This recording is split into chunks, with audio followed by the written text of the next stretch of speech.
वट सावित्री व्रत कथा. नमस्कार मित्रांनो, आज आपण वट सावित्री व्रताची पवित्र आणि प्रेरणादायी कथा जाणून घेणार आहोत.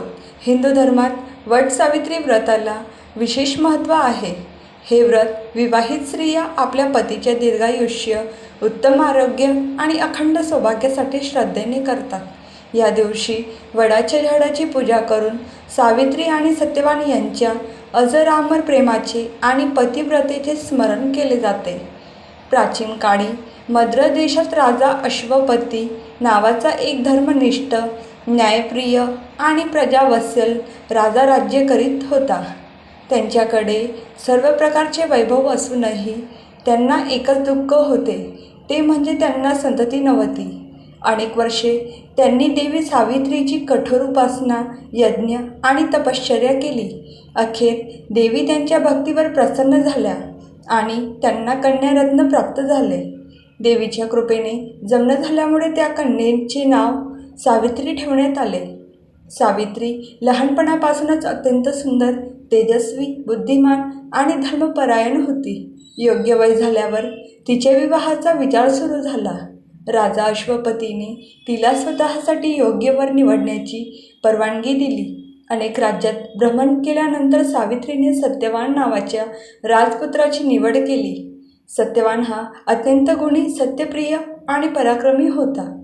परंतु त्याचे वडील राजा निहुमसेन यांचे राज्य शत्रूंनी हिरावून घेतले होते. ते अंध झाले होते आणि संपूर्ण कुटुंब जंगलात अत्यंत साधेपणाने जीवन जगत होते. राजा अश्वपती यांनी विवाहाचा निर्णय घेतला तेव्हा नारद मुनी तेथे आले. त्यांनी सांगितले की सत्यवान सर्व गुणांनी श्रेष्ठ असला तरी त्याचे आयुष्य फार कमी आहे आणि विवाहानंतर अवघ्या 1 वर्षात त्याचा मृत्यू होईल.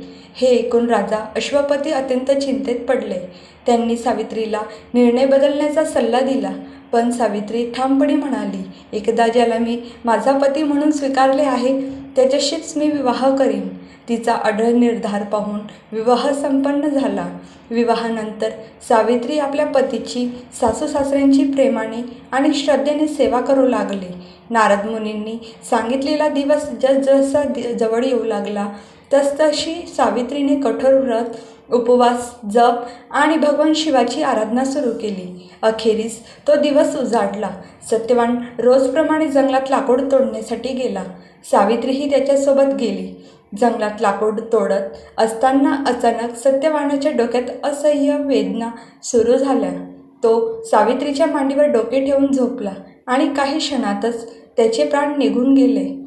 त्याचवेळी यमराज स्वतः सत्यवानाचा जीव घेण्यासाठी तेथे आले. त्यांनी सत्यवानाचा जीव घेऊन दक्षिण दिशेला प्रस्थान केले, पण पतिव्रता सावित्री त्यांच्या मागे चालू लागली. यमराजांनी तिला परत जाण्यास सांगितले. ते म्हणाले, हे सती, आता तू परत जा. मनुष्य इतक्या दूरपर्यंत येऊ शकत नाही. त्यावर सावित्री नम्रपणे म्हणाली, जिथे माझे पती जातील तिथपर्यंत त्यांच्यासोबत जाणे हेच माझे कर्तव्य आहे. सावित्रीचे धर्मज्ञान, नम्रता आणि पतीवरील अढळ प्रेम पाहून यमराज प्रसन्न झाले. त्यांनी तिला सत्यवानाचे प्राण सोडून इतर कोणताही वर मागण्यास सांगितले. सावित्रीने प्रथम आपल्या अंध सासू-सासऱ्यांना पुन्हा दृष्टी मिळावी असा वर मागितला. यमराजांनी तथास्तु म्हणत तो वर दिला. काही अंतर गेल्यावर पुन्हा त्यांनी दुसरा वर मागण्यास सांगितले. तेव्हा सावित्रीने आपल्या सासऱ्यांचे हरवलेले राज्य परत मिळावे अशी इच्छा व्यक्त केली. यमराजांनी तोही वर दिला, तरीही सावित्री त्यांच्या मागे चालतच राहिली. अखेर यमराजांनी तिला तिसरा आणि शेवटच्या वर मागण्यास सांगितले. सावित्री अत्यंत बुद्धिमत्तेने म्हणाली, मला सत्यवानापासून 100 पुत्रांची आई होण्याचे वरदान द्या. यमराजांनी क्षणाचाही विचार न करता तथास्तु म्हटले, पण लगेच त्यांना जाणवले की सत्यवान जिवंत नसेल तर सावित्रीला पुत्र कसे होतील. आपल्या वचनाचे पालन करण्यासाठी यमराजांनी सत्यवानाचे प्राण परत केले. सावित्री परत त्या वडाच्या झाडाजवळ आली. काही क्षणातच सत्यवान शुद्धीवर आला आणि जणू काही घडलेच नाही अशा प्रकारे उठून बसला. दोघे आश्रमात परतले तेव्हा त्यांच्या सासू सासऱ्यांची दृष्टी परत आली होती आणि त्यांना त्यांचे हरवलेले राज्यही पुन्हा प्राप्त झाले होते. अशा प्रकारे सावित्रीच्या पतिव्रत धर्मामुळे, श्रद्धेमुळे, बुद्धिमत्तेमुळे आणि अढळ निष्ठेमुळे तिने आपल्या पतीला मृत्यूच्या दारातून परत आणले. याच पवित्र घटनेच्या स्मरणार्थ प्रत्येक वर्षी ज्येष्ठ महिन्यातील पौर्णिमेला प्रादेशिक परंपरेनुसार वटसावित्री व्रत केले जाते.